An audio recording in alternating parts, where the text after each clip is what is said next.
Gracias a nuestro Dios por que Él es bueno. Cada día el Señor nos bendice.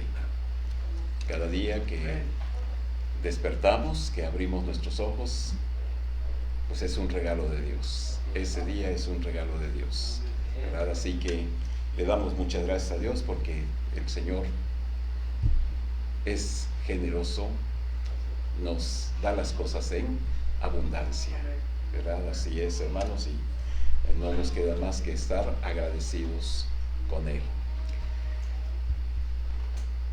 En el discipulado bíblico, en una de las lecciones, se habla de la oración, y al final de esta enseñanza, de esta lección, viene una anécdota sobre de que Dios siempre contesta las oraciones. De eso no nos quepa duda. Dios siempre contesta las oraciones. Quisiéramos que Dios nos contestara siempre afirmativamente, que nos concediera lo que pedimos. Pero a veces la respuesta del Señor es no. No. Pero Él les contesta. A veces nuestros niños o nuestros hijos nos piden algo y les contestamos no.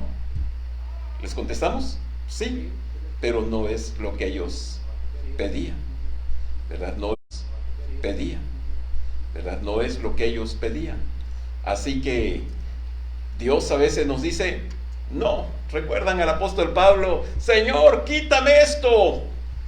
Y el Señor le dice no.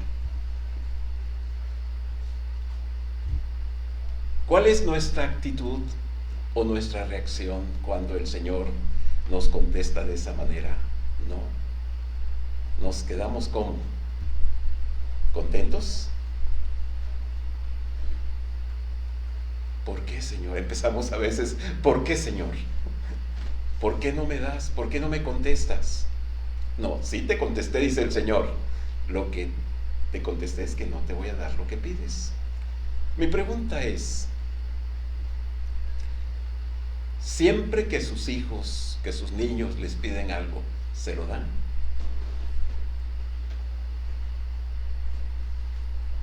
La respuesta es no, exactamente. ¿Quién mejor que ustedes saben lo que conviene a los hijos? Claro, hay veces que Pepito ya está grandote, ¿verdad? Y le dice a su papá, no, tú no sabes nada. Hay veces que nuestros hijos piensan que ellos saben más que nosotros, ¿verdad? Así es. Bien, hermanos, pero nosotros como padres decimos, yo sé lo que te conviene. Yo sé lo que es mejor para ti.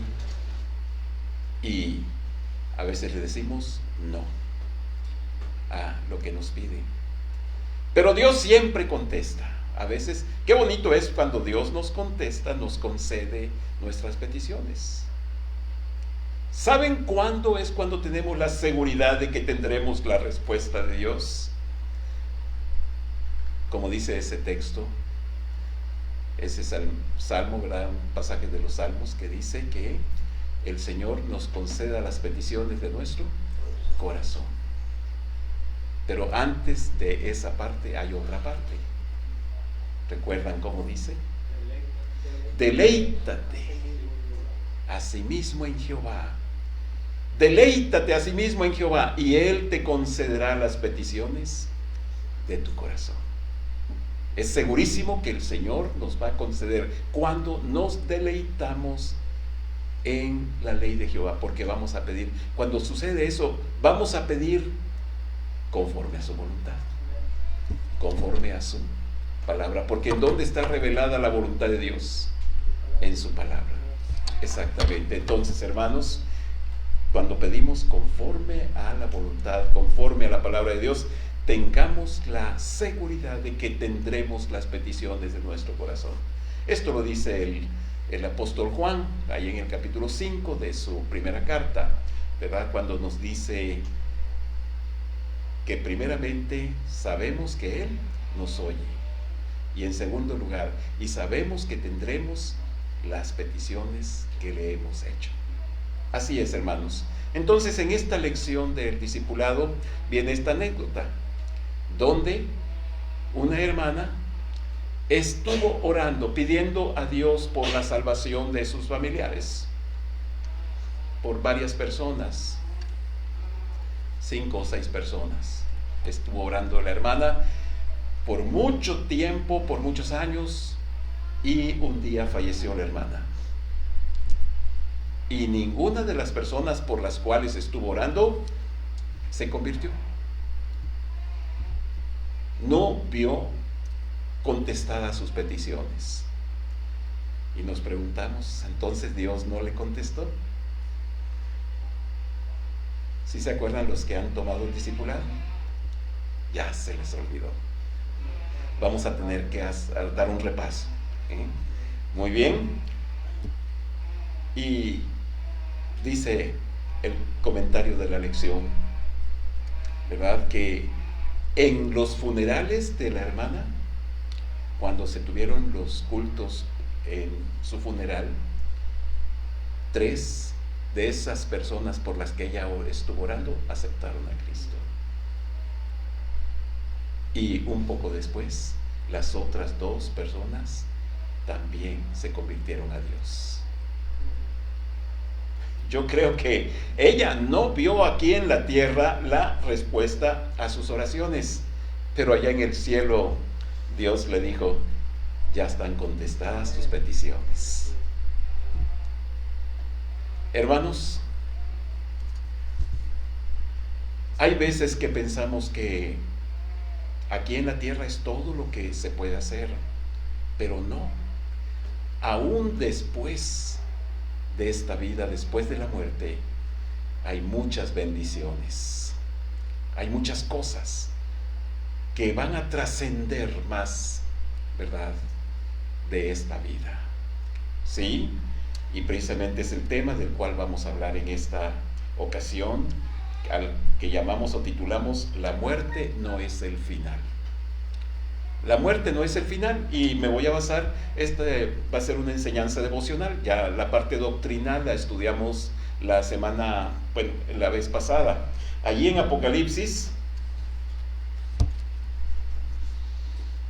capítulo 14.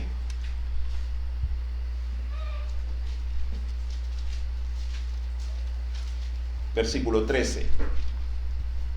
Apocalipsis 14, 13.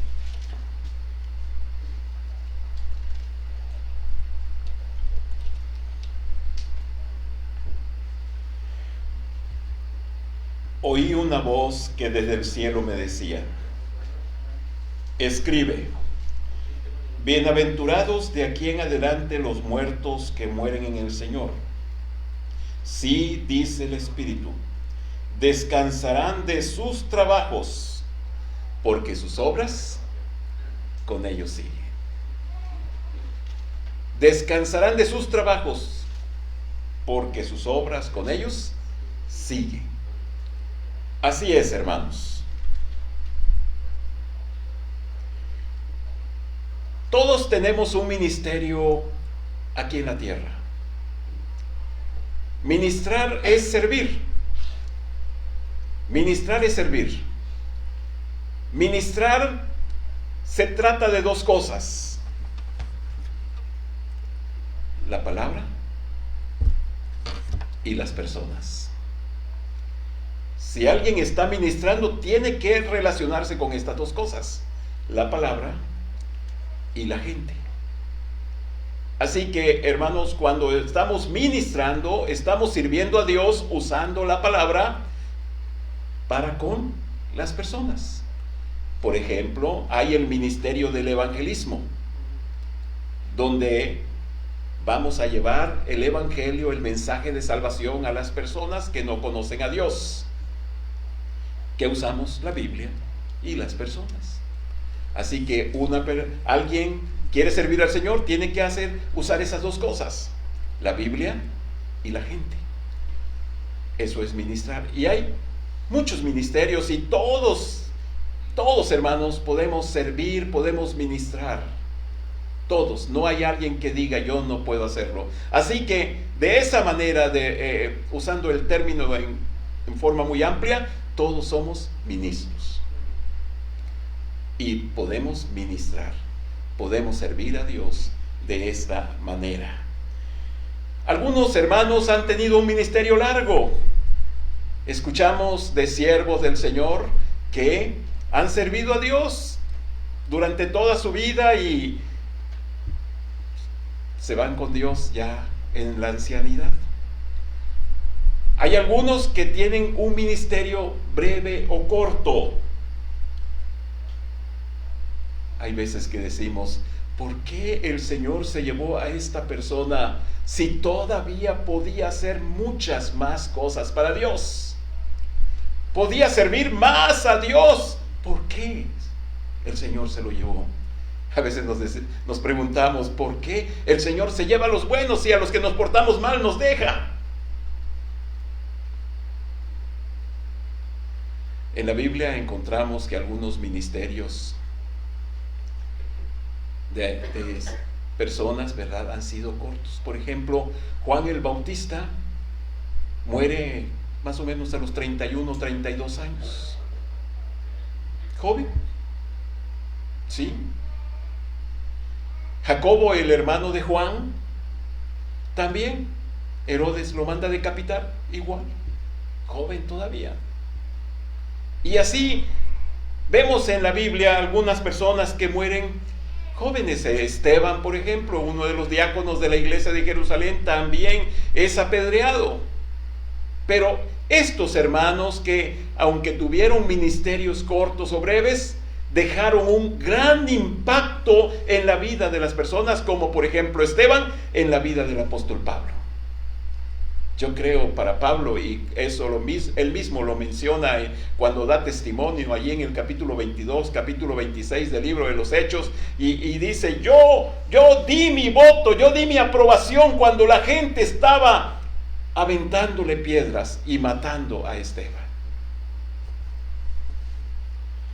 Así que, hermanos, algunos tienen un ministerio largo, otros un ministerio corto. Este versículo de Apocalipsis que leímos habla de los creyentes que van a morir en la gran tribulación, van a morir decapitados, como dice aquí, bienaventurados de aquí en adelante los muertos que mueren en el Señor, descansarán de sus trabajos, porque sus obras con ellos siguen. Sus obras con ellos siguen. Vamos a ver en esta noche un ejemplo que la Biblia nos da de cómo, aunque ya mueren, ellos siguen ministrando a través de sus obras, de su testimonio. Vamos a abrir la Biblia allí en Hebreos capítulo 11. Hebreos capítulo 11.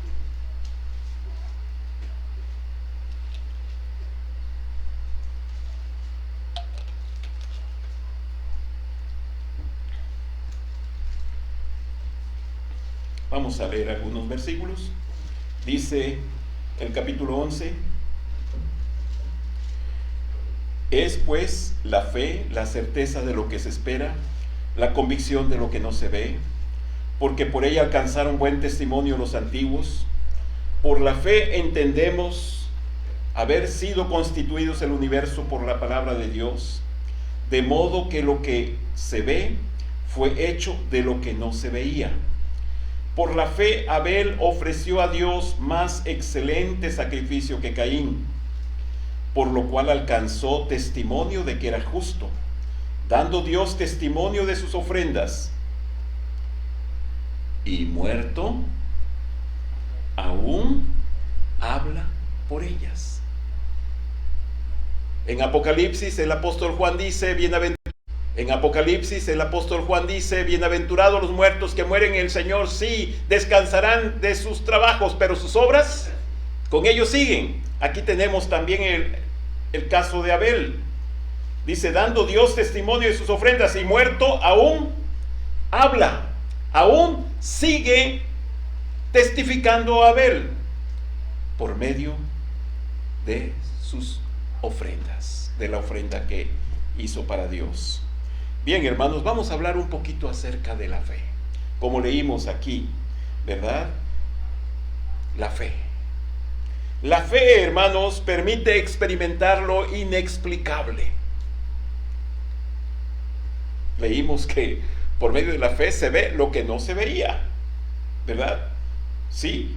Versículo 3 dice: por la fe entendemos haber sido constituido el universo por la palabra de Dios, de modo que lo que se ve fue hecho de lo que no se veía.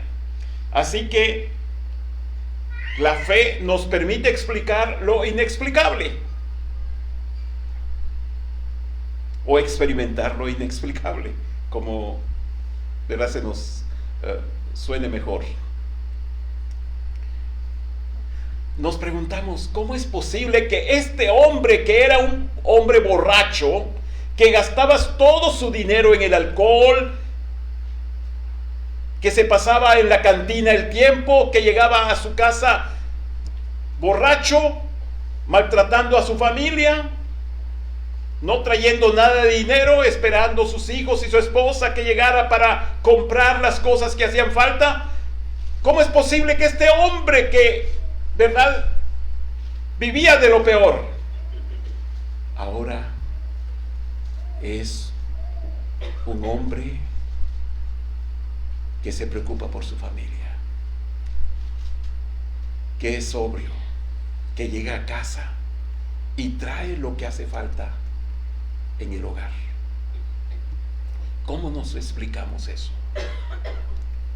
Hemos escuchado el testimonio de algunos hermanos, como el caso del pastor de la Iglesia Bautista Gracia, que era un hermano drogadicto, consumía drogas y vivía enajenado en su mente y dispuesto a cometer todo tipo de fechorías.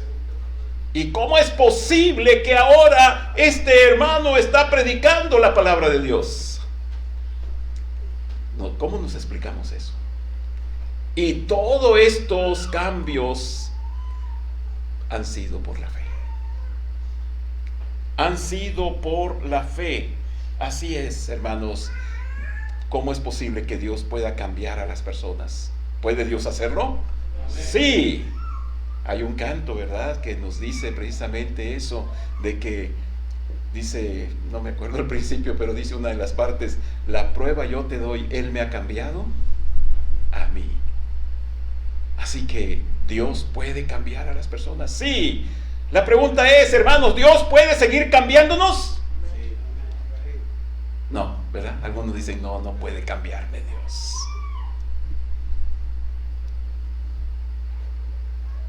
¿O sí? Sí puede cambiarnos. Claro que sí, hermanos, ¿verdad? Así es. En Hebreos 11 tenemos una lista de hombres de fe que simplemente creyeron lo que Dios les dijo y obedecieron. ¿Saben por qué, hermanos? Porque la fe es creer y hacer. Y hacer. Realmente nuestra fe es lo que hacemos, hermanos. Así es, la fe es lo que hacemos. ¿Por qué lo hacemos? Porque lo creemos. Ustedes están sentados en esas bancas. ¿Creen que esas bancas les pueden sostener? ¿Les pueden soportar? Sí, por eso se sentaron. Eso es creer, eso es tener fe. Hay veces que nos subimos al autobús y decimos, voy a llegar a tal parte. Tengo fe, tengo confianza, creo que voy a llegar. Eso es fe. ¿Y qué cosas, hermanos? Hay veces que tenemos más fe en otras cosas que en nuestro mismo Dios. Sí, a veces eso sucede, hermanos. Así que nuestra fe es lo que hacemos. El Señor Jesucristo, en una ocasión, cuando vio a 4 hombres que traían cargando a un paralítico, dice el Señor Jesús, al ver la fe de ellos. Yo me pregunto, ¿la fe de quién? ¿De los que traían cargando al paralítico? o también del paralítico? ¿Cuál fue la fe que vio el Señor Jesucristo?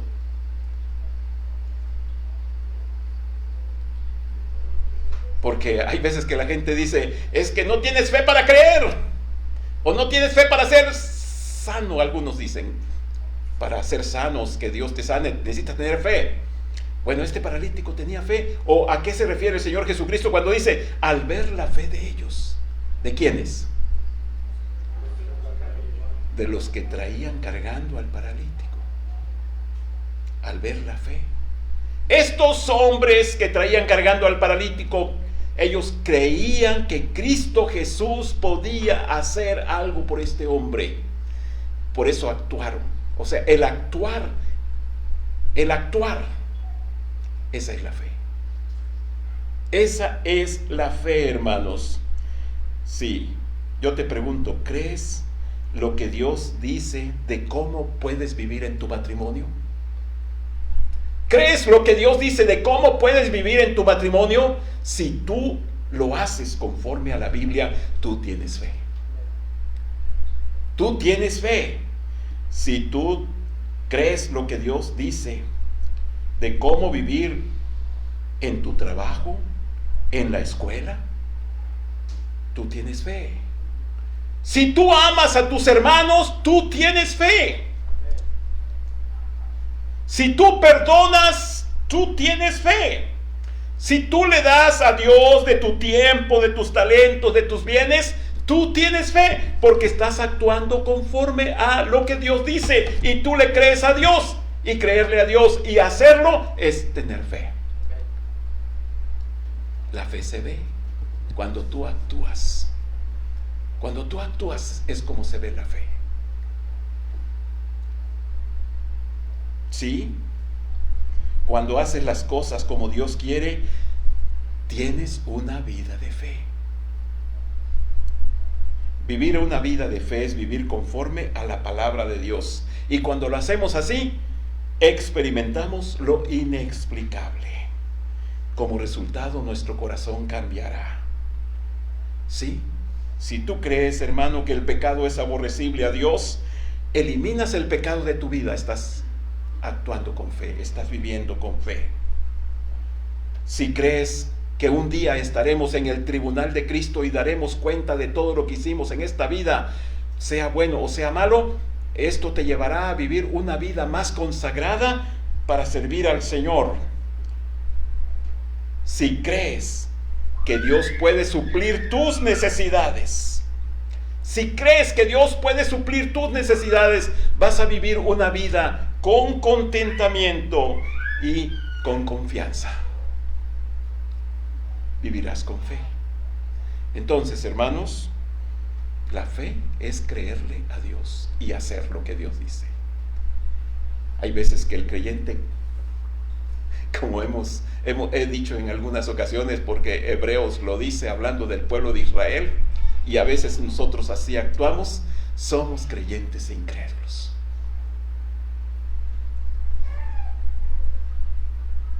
Decimos que creemos en Dios, pero no vivimos como Dios dice. Entonces, no tenemos fe. Recuerden, hermanos, fe es creerle a Dios y hacer lo que Dios dice. Hacer lo que Dios dice. Ese es tener fe. Es tan importante esto, hermanos, ¿verdad? La fe nos hace comprender lo incomprensible. Lo incomprensible. Aquí el apóstol nos dice en el versículo 3 cómo fue hecho el universo, ¿verdad? Por la fe fue constituido el universo. ¿Sí? ¿Cómo explicamos la creación de este mundo y del universo, hermanos? Por fe. Por fe entiendo cómo fue hecho al principio, según Génesis capítulo 1, versículo 1. Hay veces que actuar con fe es creer a Dios, hermanos, aunque no entendamos algunas cosas. En una ocasión el Señor Jesucristo le dio a Pedro una orden. Se habían pasado toda la noche pescando y no pescaron nada. Nada más un desvelo.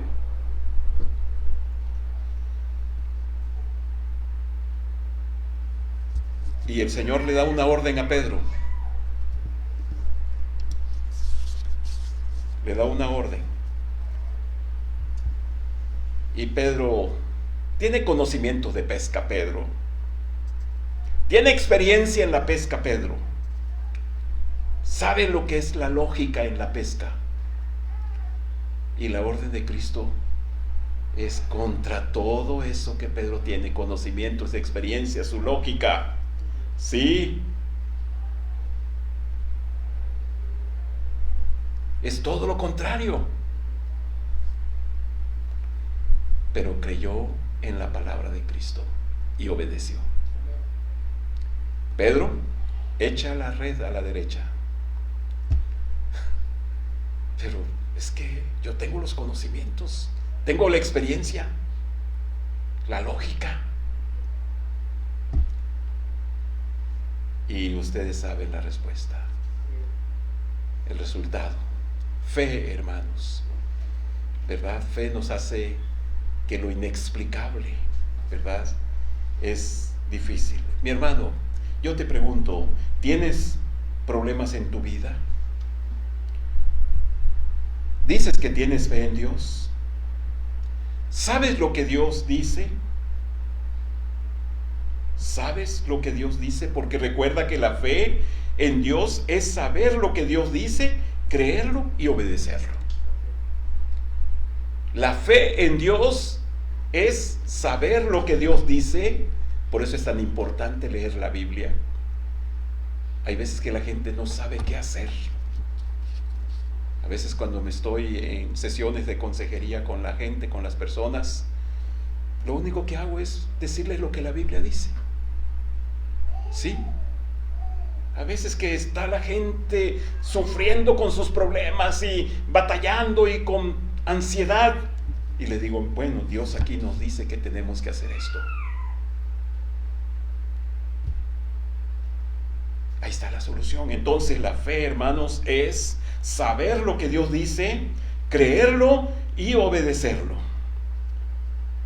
Cuando eso sucede, veremos cosas que otros no ven y entenderemos cosas que otros no entienden. Sí, veremos cosas que otros no ven y entenderemos cosas que otros no entienden. Entonces es tan importante la fe.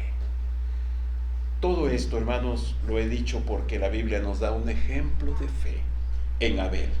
Dice el versículo 4, 11:4, por la fe Abel ofreció a Dios más excelente sacrificio que Caín, por lo cual alcanzó testimonio de que era justo, dando Dios testimonio de sus ofrendas, y muerto aún, habla por ellas.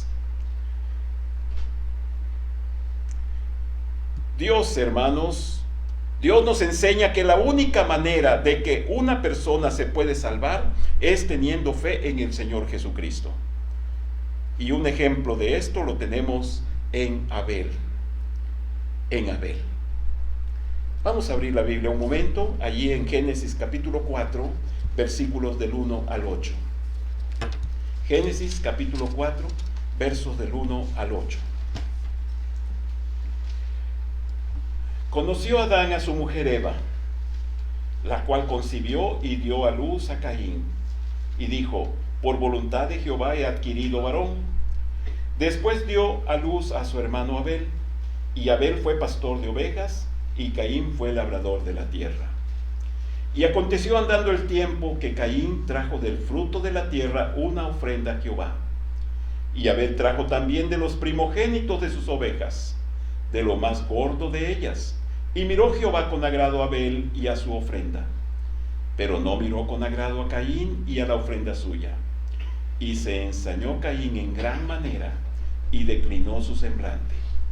Entonces Jehová dijo a Caín, ¿por qué te has ensañado? ¿Y por qué ha decaído tu semblante? Si bien hicieres, ¿no serás enaltecido? Y si no hicieres bien, el pecado está a la puerta. Con todo esto, a ti será su deseo, y tú te enseñorearás de él. Y dijo Caín a su hermano Abel, salgamos al campo. Y aconteció que estando ellos en el campo, Caín se levantó contra su hermano Abel, y lo mató. Bien, hermanos, aquí tenemos a estos dos hermanos, Caín y Abel. Y la Biblia nos dice que Abel ofreció más excelente sacrificio. Abel escogió lo mejor de sus ovejas. Y Dios aceptó el sacrificio, la ofrenda de Abel. Nos preguntamos por qué Dios aceptó el sacrificio de Abel y rechazó el de Caín. Quiero decirles, hermanos, que Dios les había enseñado a Adán y a Eva que un animal inocente derramaría su sangre a fin de redimirlos. Y de esta manera estaba prefigurando el sacrificio de nuestro Señor Jesucristo por nuestra salvación. Y precisamente, hermanos, eso fue lo que hizo Dios cuando sacrificó aquel animalito para vestir a Adán y a Eva y cubrir su desnudez. El problema de Caín fue que ofreció un sacrificio de la tierra. Y ustedes recordarán que la tierra estaba maldita. Vean 3:17 de Génesis. 3:17 dice así: y al hombre dijo: por cuanto obedeciste a la voz de tu mujer y comiste del árbol de que te mandé diciendo, no comerás de él, maldita será la tierra por tu causa.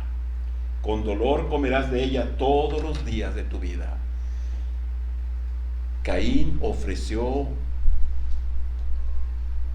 una ofrenda, un sacrificio de la tierra, y la tierra estaba maldita.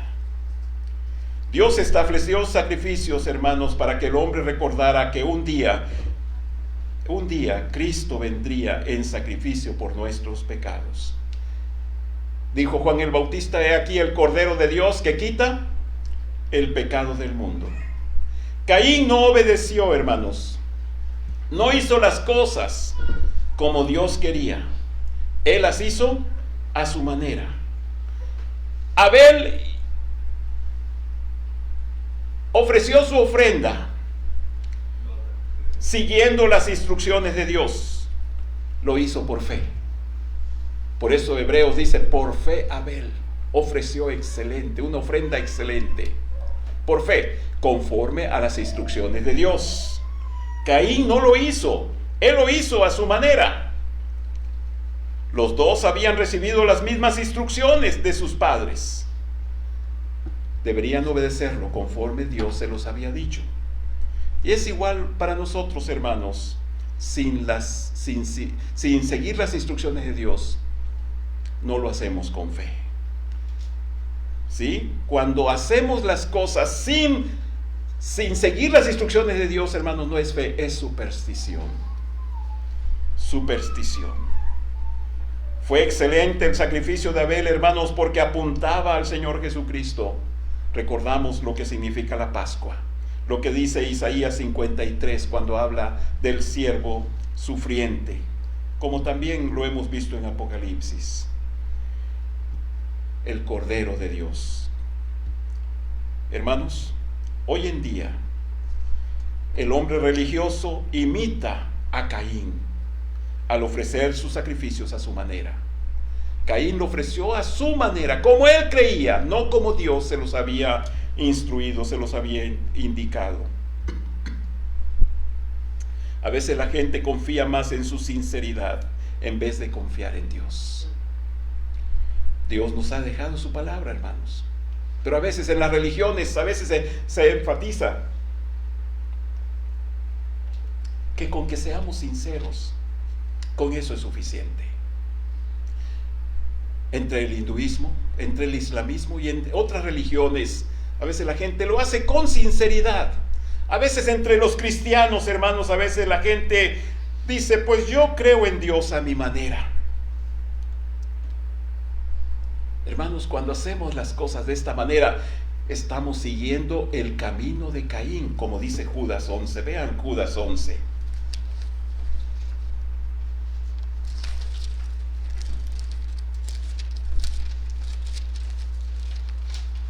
Judas 11. Ay de ellos, porque han seguido el camino de Caín.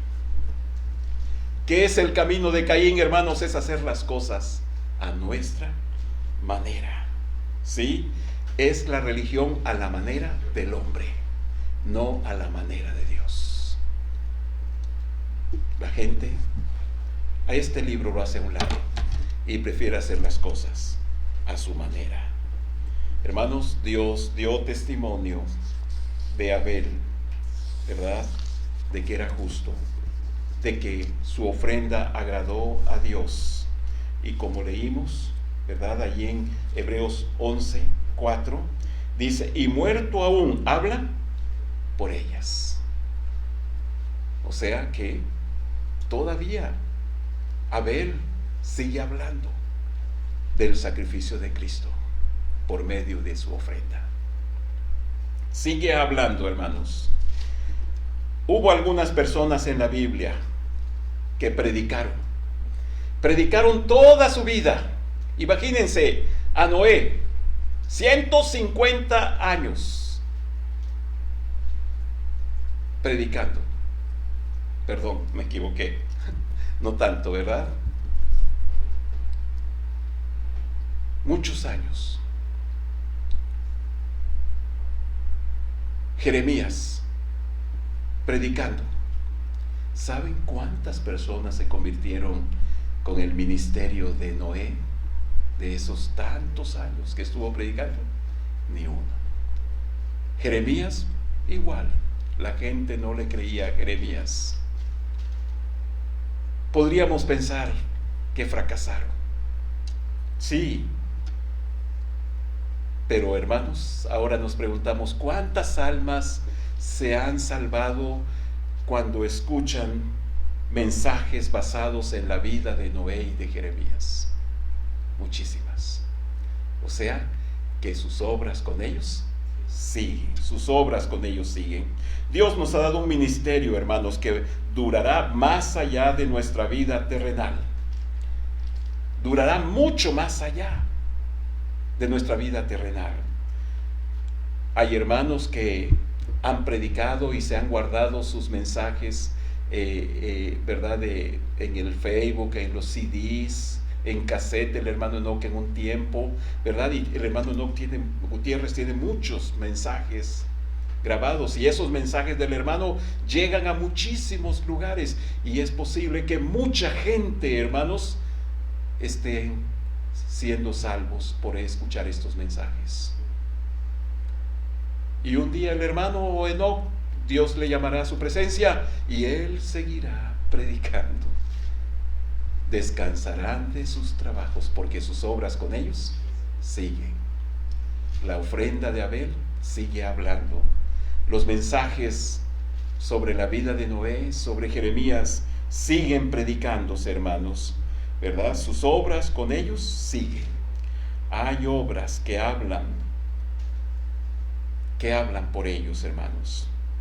Así es. Yo les invito a que piensen, hermanos, ¿cuál es el legado que vamos a dejar para que, aunque ya nosotros no estemos, aunque Dios ya nos haya llevado, qué cosas estarán hablando por nosotros? ¿Qué obras seguirán aunque ya no estemos? ¿Qué obras? Hay veces que a veces de repente aquí en este lugar decimos, pues ese resumidero que está en el pasillo fue hecho por un hermano. Y de repente lo mencionamos, hablamos de él. Aquí en nuestra fachada del local de este edificio, también hay unas letras que resaltan, fueron hechas por un hermano. A lo mejor un día el hermano ya no estará y alguien dirá, ¿y esas letras quién las hizo? Y esas obras seguirán. Pero las más importantes son, hermanos, la huella que dejamos en nuestros hijos, en nuestra gente, en nuestros hermanos. Sí, ya no estaremos, pero nuestras obras seguirán. Me da mucho gusto cuando escucho a alguien decir,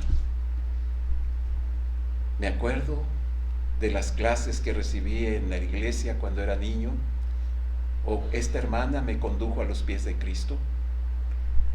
Y hay muchas personas, hermanos, siervos de Dios, predicadores, que siguen hablando de aquellos que los condujeron a los pies de Cristo, aunque ellos ya no estén aquí. Descansarán de sus trabajos, pero sus obras con ellos siguen. Mis hermanos, yo les quiero dejar esto.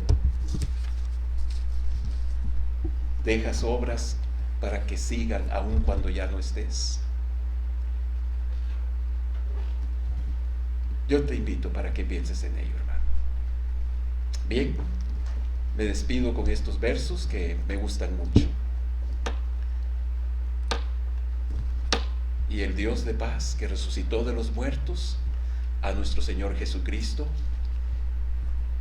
el gran pastor de las ovejas por la sangre del pacto eterno, Él os haga aptos en toda obra buena, para que hagáis su voluntad, haciendo Él en vosotros lo que es agradable delante de Él por Jesucristo, al cual sea la gloria por los siglos de los siglos. Amén. Y aquel que es poderoso para guardaros sin caída y presentaros sin mancha delante de su gloria con gran alegría, al único y sabio Dios nuestro Salvador, sea gloria y majestad, imperio y potencia, ahora y por los siglos. Amén.